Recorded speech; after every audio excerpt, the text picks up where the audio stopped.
Hi everyone, I'm Becca Holdhusen. I'm a cartographer with the National Park Service, and this is my second in-person NACIS, but it's my first in-person Friday NACIS because last time I had to sprint back to college to make it in time for a sea shanty presentation in my maritime literature class, which was absolutely worth it.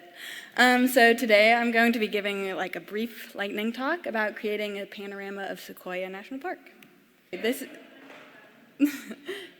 is the map I made. I made it with Alex Fries, who's another new-ish cartographer for the NPS, and then we had the gracious guidance of Tom Patterson, who mentored us for our first year in our position at the agency.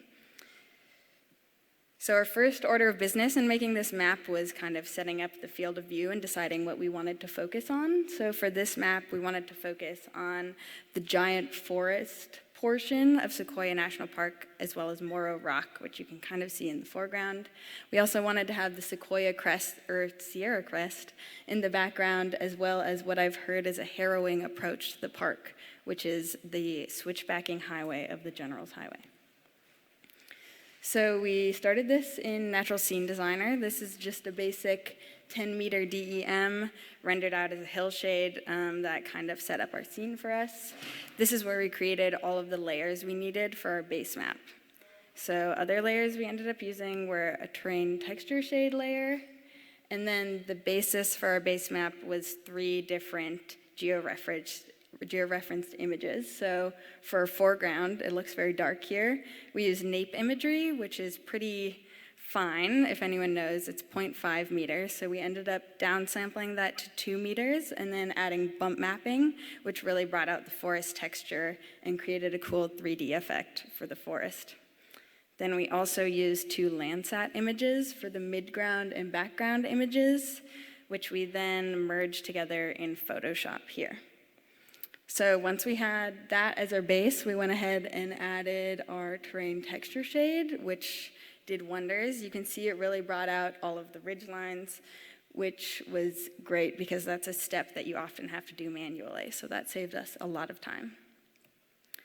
Then we went ahead and manually drew in the rivers here, which I will zoom in on. You can see that the river is a little beveled so that it sits into the landscape. And then we got to learn the trade secret of adding Tom Patterson's signature rapids, which it turns out is actually very easy. So next we wanted to look at these kind of artifacts we had in the foreground in the NAPE imagery, where shadows in the imagery wasn't agreeing with the lighting we had modeled in our scene in Natural Scene Designer. We also wanted to focus on Morro Rock, which is that kind of scraggly looking gray blob in the lower left, which is actually a very stunning and important part of this park. So we wanted to kind of enhance that so it better matched the visitor's experience.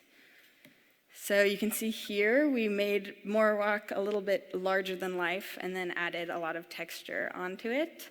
And then we also got rid of all of the shadows in the cliff band above, so I'll go between those. Okay, then we zoomed out a bit and looked into the background. We wanted to make the Sierra Crest pop a little more and add some detail and sharpen the rock texture in the high alpine. So what we ended up doing was adding the poster edge filter in Photoshop, which really drew out the ridge lines and added a lot of rock texture, which we were happy with. Okay, so here's what we have so far. This is our Photoshop base map. We went ahead and added sky, as you can see, and some fake clouds. We also took the liberty of getting rid of an entire mountain range that was past the Sierra Crest, past the Central Valley, and we decided that we could play God and get rid of those. So then it was time to bring in our vectors. So these are trails that we brought in by overlaying a shapefile in Natural Scene Designer and then exporting an SVG, which we were able to style in Illustrator and then bring into Photoshop here. So we did the same with our roads, which I added on, and we'll zoom in. With the roads, we kind of ran into an issue where they looked kind of like worms that you had just stuck on the landscape, and that wasn't working. So we added some bevel and embossing to sit them into the landscape a little bit, and then we also came up with the idea of stroking the paths with an oval brush, and that created a pretty subtle effect that you might not be able to notice, but anywhere the road is traveling horizontally along the landscape, it's a little thinner, and then where it travels vertically along the landscape, it's a little thicker, and that's actually mimicking the visual effect you would have if you were looking at a road on a landscape. So here we are with our roads and our trails, and we added some valley fog, which then when we sent this to the park, they corrected us that it would most likely be valley smog coming in from LA. So we decided to keep it because we have to situate these beautiful places in the societal reality we live in. So here the map is finished. We added all of the labels in Illustrator originally and then brought them into Photoshop. I will zoom in on the giant forest portion. You can see all of the lines and labeling and Moro Rock off in the corner. I also wanted to point out the museum, which is a lovely little 3D building that Alex Fries made. We made a few of those and then put them onto the map. Here's the Sierra Crest. You can see Mount Whitney in the middle. We decided to label all of the mountains above their peaks to increase contrast. And then at the end, we added this little inset map, which just showed the reader the direction of view so they know what scene they're looking at. And there's the whole map. That's all I have. I don't know if we have time for questions. I could take a question if you want, or if not, you can find me after, but thank you.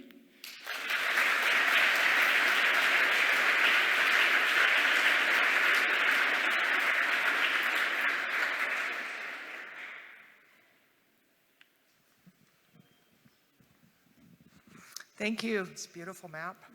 I was wondering, as far as your vector line work, some of it you were talking about the road you brought in, but you drew in the rivers, and I was wondering where you make that decision as far as what you're manually adding in and what you're bringing in as far as vector line work. Yeah, totally. That was also a big question I had when we were making this map.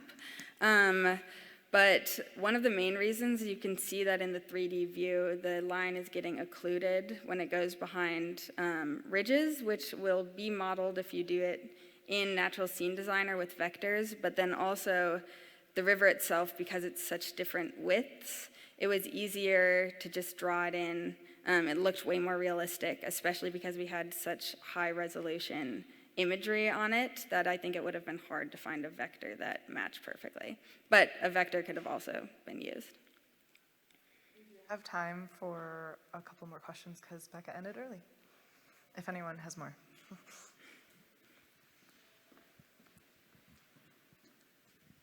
What's the Tom Patterson rapid secret sauce?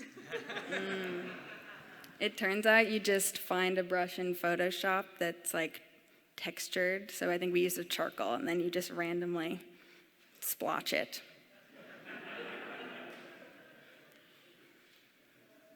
Any other questions?